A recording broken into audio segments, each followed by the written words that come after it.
B. La digestion et l'absorption intestinale. 1. Introduction. Le système digestif assure le transport et la transformation des aliments en nutriments qui seront assimilés par l'organisme. Le système digestif fonctionne en 4 grandes étapes. 1. L'ingestion de la nourriture. 2. La digestion de la nourriture. 3. L'absorption des éléments nutritifs. 4. L'élimination de ce qui n'a pas été absorbé. 2. L'anatomie du système digestif.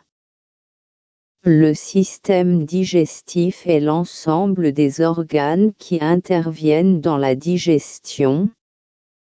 Il comprend le tube digestif et les glandes digestives. Le tube digestif est là où passent les aliments, il est de 10 mètres de long. 1. Le tube digestif est composé de la cavité buccale, le pharynx, l'œsophage, l'estomac, l'intestin grêle ou petit intestin, le gros intestin. 2.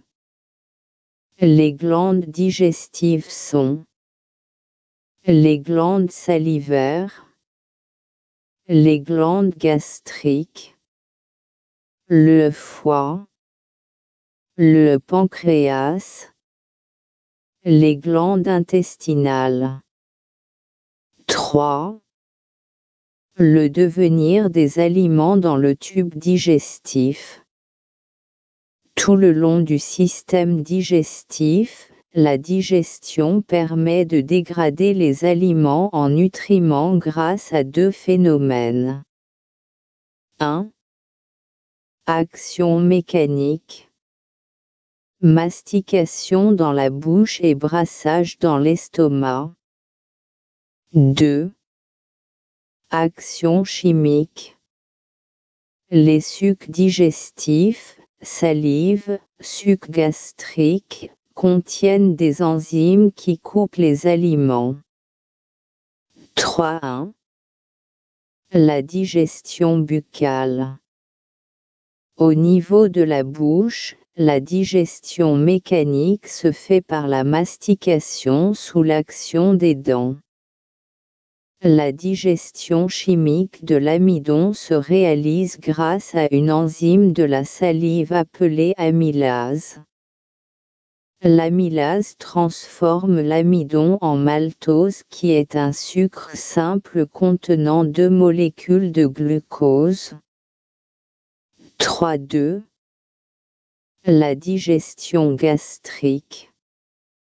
Le suc gastrique est constitué des enzymes, des protéases et des lipases, et de l'acide chlorhydrique, HCl. Les protéines sont digérées au niveau de l'estomac par une enzyme spécifique, la pepsine.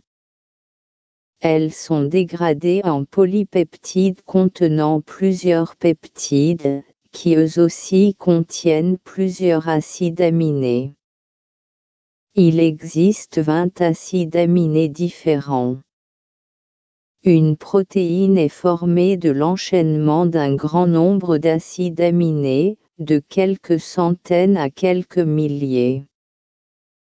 3.3. La digestion intestinale. Le maltose est transformé au niveau de l'intestin par le maltase en glucose. Les polypeptides sont transformés au niveau de l'intestin par le peptidase en acide aminé. La bile et le suc pancréatique sont déversés dans le tube digestif au début de l'intestin grêle, et se mélangent alors au bol alimentaire, pour continuer la digestion chimique. La bile est un liquide épais et visqueux produit par le foie et stocké au niveau de la vésicule biliaire. La bile permet de mélanger les lipides et l'eau, c'est l'émulsion. Cela permet de faciliter leur digestion puis leur absorption par l'intestin. En conclusion, 1. Suc digestif égale salive. Enzyme égale amylase. Rôle de l'enzyme égale transforme l'amidon en maltose. 2. Suc digestif égale suc gastrique. Enzyme égale protéase et peptine.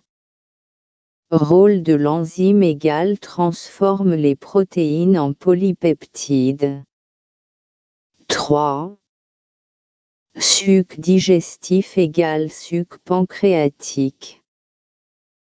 3.1. Enzyme égale amylase. Rôle de l'enzyme égale transforme l'amidon en maltose. 3.2. Enzyme égale protéase, trypsine. Rôle de l'enzyme égale transforme les protéines en polypeptides. 3.3. Enzyme égale lipase. Rôle de l'enzyme égale transforme les lipides émulsionnés par la bile en acides gras et glycérol. 4. Suc digestif égale suc intestinal. 4.1. Enzyme égale maltase. Rôle de l'enzyme égale simplifie le maltose en glucose. 4.2. Enzyme égale peptidase. Rôle de l'enzyme égale simplifie les polypeptides en acides aminés. 4.3. Enzyme égale lipase. Rôle de l'enzyme égale simplifie les lipides émulsionnés par la bile en acides gras et glycérol.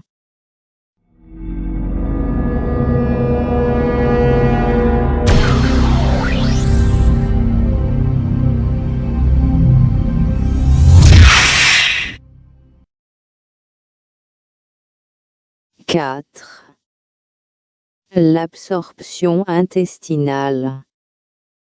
4.1.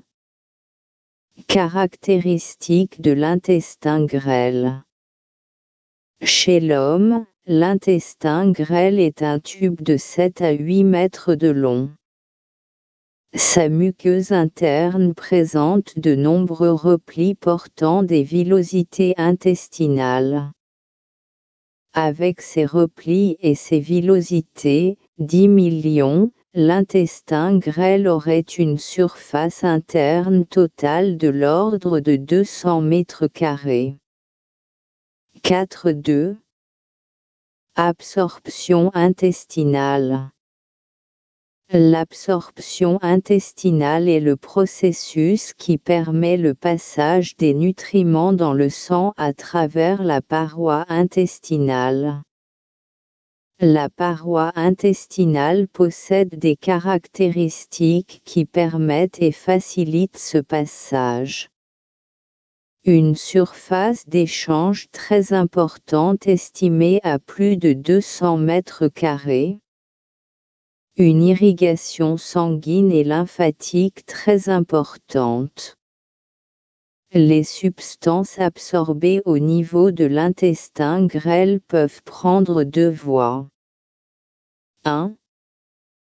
Le système sanguin. Il draine toutes les molécules solubles dans l'eau, substances minérales, glucose, acides aminés et vitamines. 2. Le système lymphatique. Il draine toutes les molécules solubles dans les graisses, les acides gras et le glycérol. Définition de la lymphe. Liquide incolore provenant du sang et qui retourne au sang. Tous les nutriments sont absorbés au niveau de l'intestin grêle. Seuls les sels minéraux et les vitamines sont absorbés au niveau gros intestin.